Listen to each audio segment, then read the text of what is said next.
गुरुर्ब्रह्मा गुरुर्विष्णु गुरुदेवो महेश्वरः गुरु साक्षात् परब्रह्म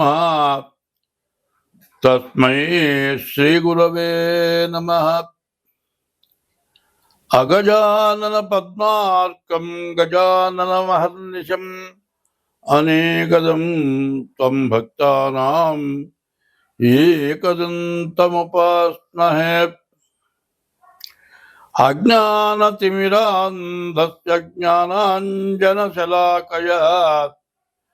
चक्षुर्मीलितं येन तस्मै श्रीगुरवे नमः। 2025 సంవత్సరం జూలై నెల 25వ తారీఖు 2025 సంవత్సరం 9వ రాశి ధనుస్సు రాశి 2025 జూలై నెల 9వ రాశి ధనుస్సు రాశి ఫలితాలు చెప్పుకున్నాం. ధనుర్మీనాలకి గురువు అధిపతి గురు బాగున్నాడు, బుధుడు బాగున్నాడు, రాహు బాగున్నాడు. వీళ్ళ వల్ల చాలా మంచి మేలు జరుగుతుంది. అయితే 8 గ్రహాల్లో 3 గ్రహాలు బాగున్నాయి. ఈ బాగున్న గ్రహాల వల్ల మంచి జరుగుతుంది అని ఆలోచిస్తే బాగుండని గ్రహాలు ఏం చేయాలో అవి చేస్తాయి. అవి చేస్తే వచ్చింది మొత్తం ఖర్చు అయిపోవటమే కాక వచ్చింది పోగొట్టుకొని వచ్చింది లేని సంతోషంలో ఉండి వృధా అయిన దండగ మారి ఖర్చులు పెట్టుకొని ఇంకా అప్పులు తెచ్చి మళ్ళీ వస్తాయి లేని ఆశపడి బలానాయని చెప్పాడు బాగా వస్తుందని చెప్పాడు అని ఖర్చు పెట్టుకొని ఏమీ దాకా అప్పుల పాలయ్యేదానికంటే మీరు ఎంత జాగ్రత్త పడితే ఈ ధనుస్సు రాశి వాళ్ళకి అంత మంచిది.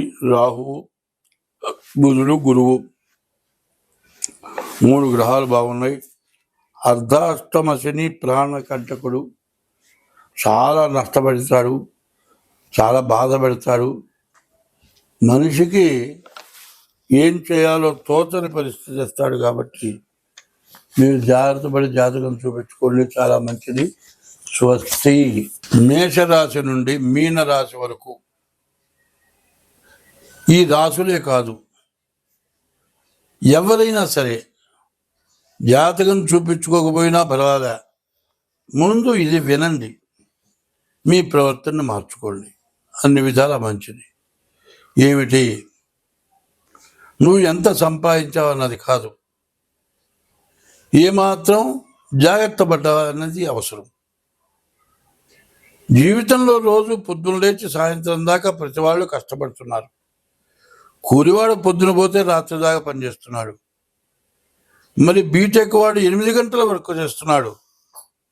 మరి కూలివాడి కంటే ఎక్కువ చదువుకున్నవాడు కష్టపడుతున్నాడు, ఎంతో సంపాదిస్తున్నారు. ఈ సంపాదించినటువంటి డబ్బుని ఏదో బాగుపడతాం.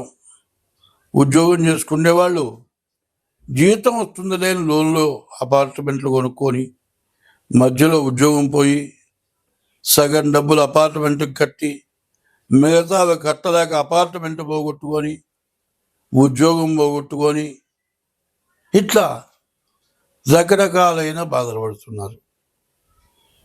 తొందరపాటి పనులు చేసుకోవడం మంచిది కాదు. ఉద్యోగం ఉంది కదా, అపార్ట్మెంట్ కావాలి, డబుల్ బెడ్రూమ్ కావాలి, ట్రిపుల్ బెడ్రూమ్ కావాలి, ఇట్లాంటి ఆలోచనల వల్ల మరి ఎక్కువ కాస్ట్ కలిగిన అపార్ట్మెంట్లు కొనుక్కొని దానికి కొనుగోలు రేటు కంటే 3 రెట్లు ఎక్కువ కట్టాల్సి వచ్చి లోన్ ద్వారా మరి వచ్చిన జీతంలో 3 వంతులు దానికి ఖర్చు పెట్టేసేసి ఎన్నాళ్ళకి బాకీలు తీరక మీ బాకీ తీరేపటికి మీ అపార్ట్మెంట్లు కూడా శిథిలమైనటువంటి వాళ్ళు కూడా ఉన్న అపార్ట్మెంట్లు కూడా ఉన్నాయి. బాగా ఆలోచించండి. మీరు అద్దె ఇంట్లో ఉండి రూపాయి దాచిపెట్టుకుంటే వడ్డీతో సహా పెరుగుతుంది. అదే అప్పు తీసుకుంటే వడ్డీ డబల్ వడ్డీ పెరుగుతుంది. మరి ఇట్లాంటి తొందరపాటు పనులు హోదా కోసం కాదు, నువ్వు ఉప్పు వేసుకుని తిన్నావా, కారం వేసుకుని తిన్నావా? నువ్వు నూలుగుడ్డ కట్టుకున్నావా, మరి గొప్ప గుడ్డ కట్టుకున్నావా, ఎంత బంగారం మెడలో వేసుకున్నావు అనేది గొప్ప కాదు. నీవు ఎంత జాగ్రత్త పడ్డావు అనేది గొప్ప. రేపటి రోజున కష్టం వచ్చినప్పుడు నీ డబ్బు, నీ ఆదాయం నీకు రేపటికి మిగిలితే ఎంత సుఖంగా బతుకుతావో ఆలోచించుకోవాలి.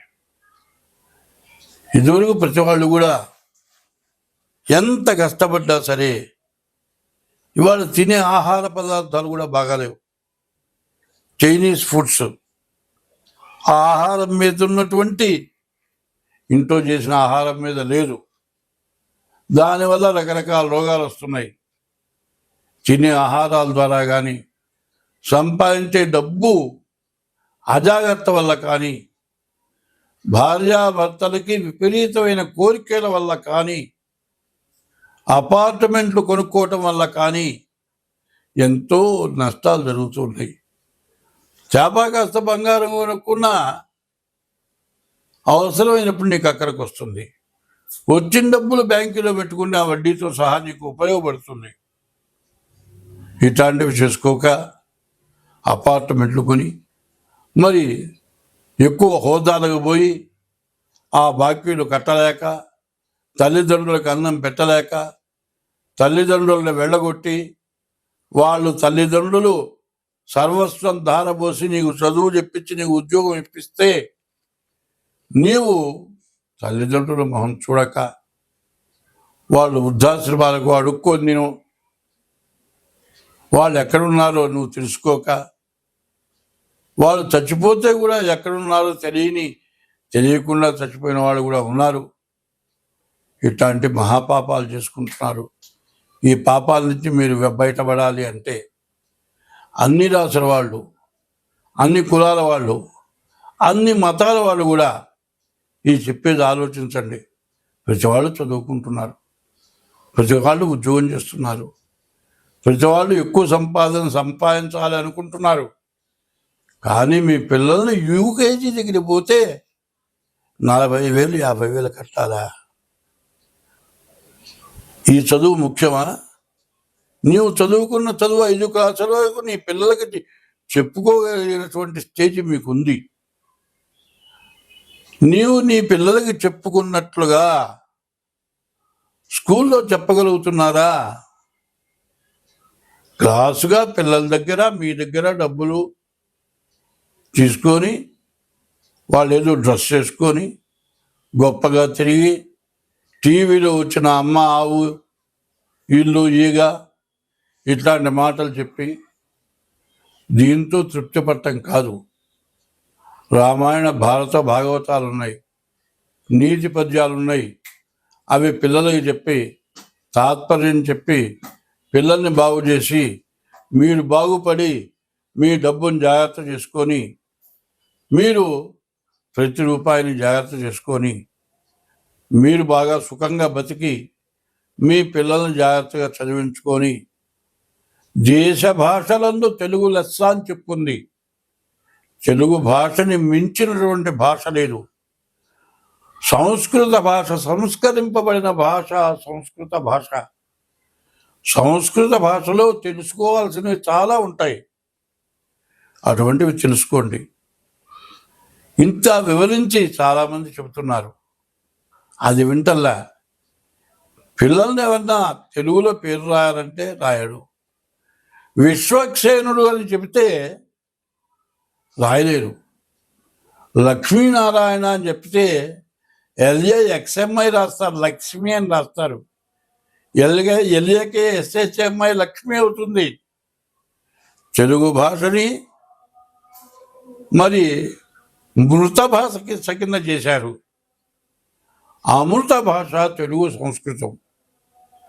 ఇవాళ ఇంగ్లీష్ నేర్చుకొని తెలుగును మానుకొని సంస్కృతం మానుకొని అమృత భాషని మృత భాష చేసుకొని మీ ప్రవర్తన